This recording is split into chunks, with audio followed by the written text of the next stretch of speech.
En aquel tiempo, mientras Jesús hablaba, se acercó un personaje que se arrodilló ante él y le dijo: «Mi hija acaba de morir, pero ven tú, ponle la mano en la cabeza y vivirá». Jesús lo siguió con sus discípulos.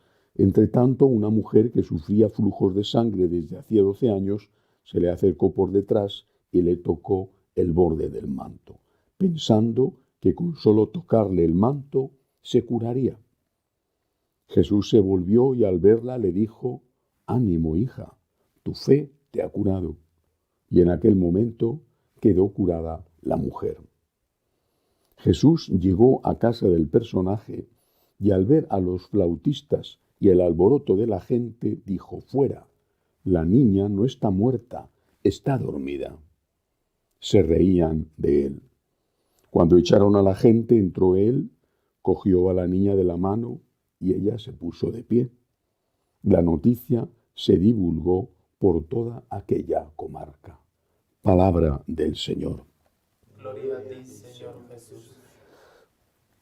Uno de los problemas que tiene la Iglesia desde hace ya años, por lo menos me parece a mí que es uno de los problemas más graves que tiene, no desde luego el único, es el de la ruptura en la transmisión familiar de la fe.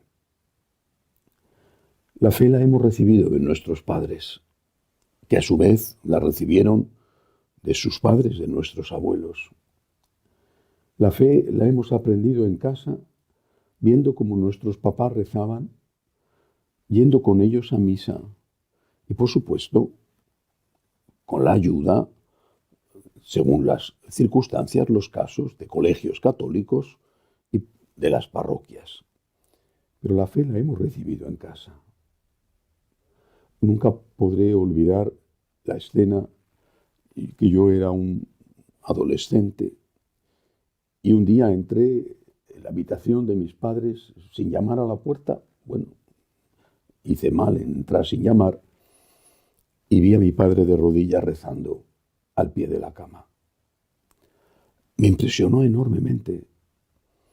En aquel hogar no digo que no hubiera problemas, que no hubiera desavenencias, porque mis padres eran personas normales. Aquello no era un idilio permanente, pero en aquel hogar estaba el Señor. Íbamos a misa juntos. Nos enseñaron a trabajar mucho y a rezar. La fe la hemos recibido en casa. Y sin embargo, esto ya desde hace años ha dejado de existir. Escucho a tantos padres lamentarse y con un sentido fuerte de culpa.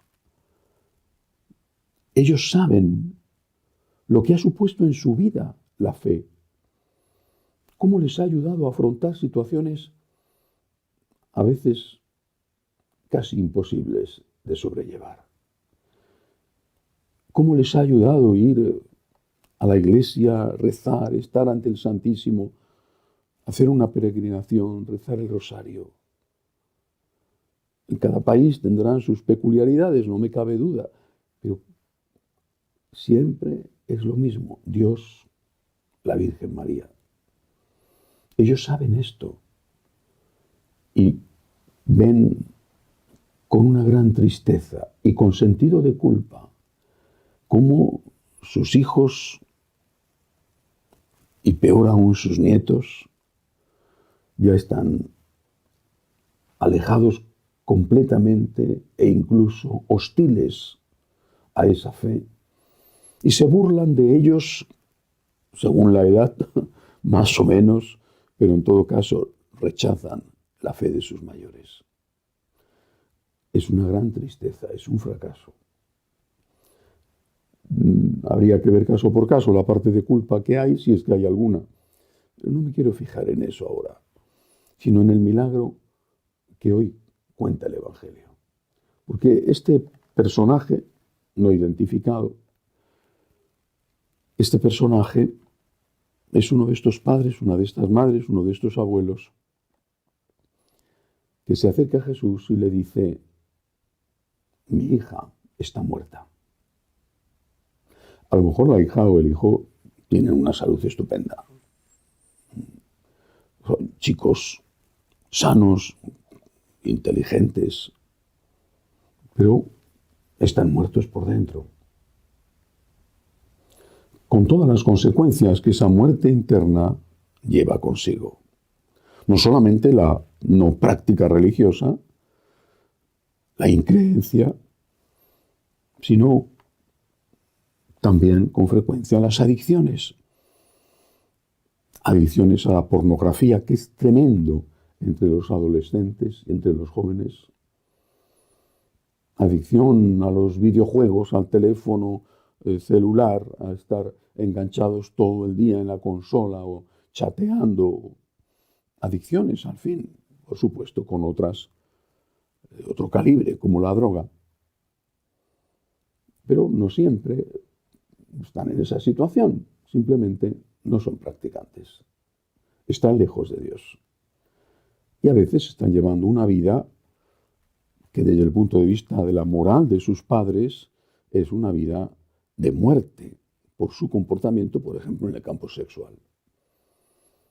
Esos padres, esos abuelos le dicen al Señor con gran dolor, como el padre del Evangelio de hoy: mi hija, mi hijo, mi hija está muerta. ¿Qué dice el Señor? No está muerta, solo está dormida. Coge a la niña de la mano, la levanta, la resucita. ¿Cómo hacer eso? ¿Cómo hacerlo?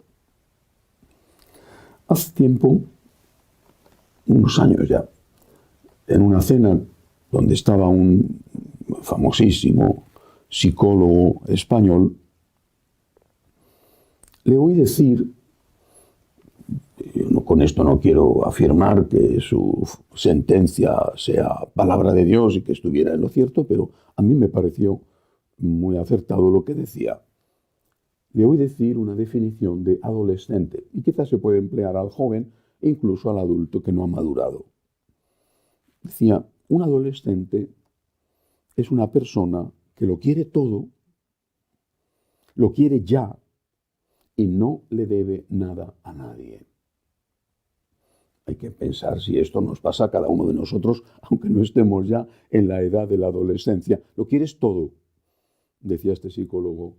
Cuando maduras, aprendes que en la vida nunca puedes tener todo.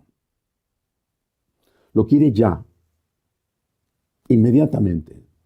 Cuando maduras, aprendes que en la vida las cosas quizá puedas tenerlas, nunca todas, pero en todo caso, poco a poco, una detrás de otra.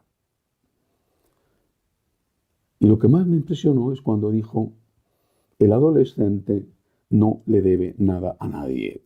Piensa que no le debe nada a nadie. Es decir, el adolescente reclama derechos, no tiene obligaciones y no tiene agradecimiento. Sus padres le han dado todo, quizá se han equivocado. Mis padres me dieron todo lo que podían, pero me enseñaron a trabajar y si no trabajaba, en aquella casa no se podía estar.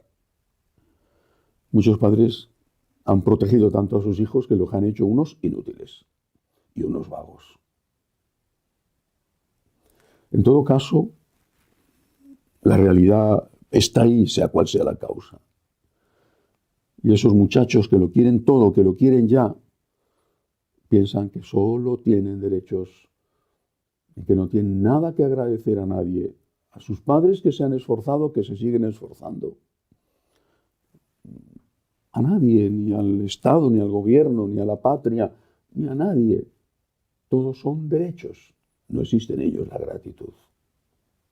Pues bien, yo creo que lo que tenemos que hacer, lo que tienen que hacer los padres, que tienen esa impresión de que su hijo o su hija está muerta,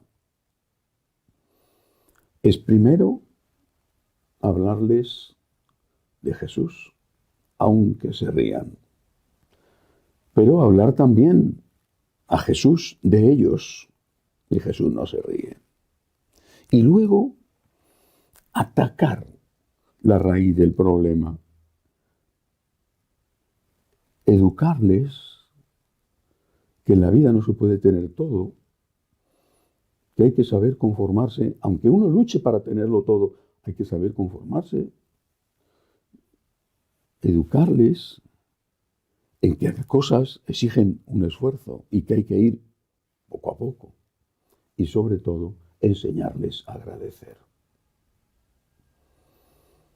El agradecimiento es el corazón del Evangelio. El agradecimiento es la respuesta de vida que el creyente da a Dios. Pero es que el agradecimiento es la parte más importante de las relaciones humanas. Enseña a tu hijo a agradecer, a dar las gracias. Enseña a tu hijo que tiene deudas. Deudas con los padres, deudas con los abuelos, deudas con la propia sociedad. Enseña a tu hijo, y esto es muy importante, que si vas a misa, por supuesto que vas para pedir ayuda, entre otros, para pedir ayuda por él, pero que sobre todo vas a dar gracias. Y cuando te digan, es muy pesado ir a misa, me aburro, el cura es un plomo, no se le entiende nada. Bueno, pero no vamos a misa por el cura, vamos a misa a dar gracias a Dios. Ah, pero yo no creo en Dios. Puede ser que te contesten. Bueno, pues vente con nosotros a misa a dar gracias.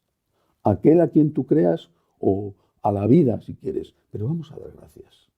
Vamos a dar gracias juntos como familia. Vamos a dar gracias.